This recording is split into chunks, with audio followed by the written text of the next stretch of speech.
Otro día luna, no es día luna aquí, sino el siguiente día luna, está 8 de diciembre. Esta es una fiesta de guarda para nosotros como católicos.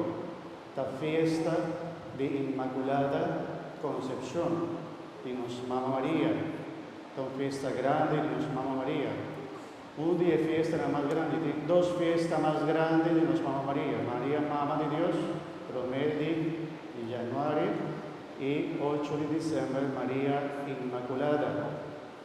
8 de diciembre. Ahora, otro día luna con Dios que, no es día luna aquí, sino el siguiente día luna, no estaba ahí misa normal, 7 de menta, pero estaba ahí una misa solemne, 7 de noche.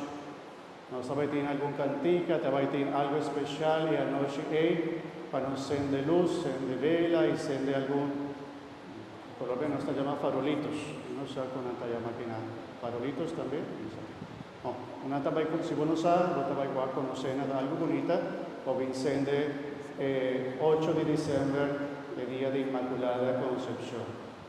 En Colombia no se llama el día de las velitas, pero no está celebré el día promeco, fiesta de Inmaculada Concepción.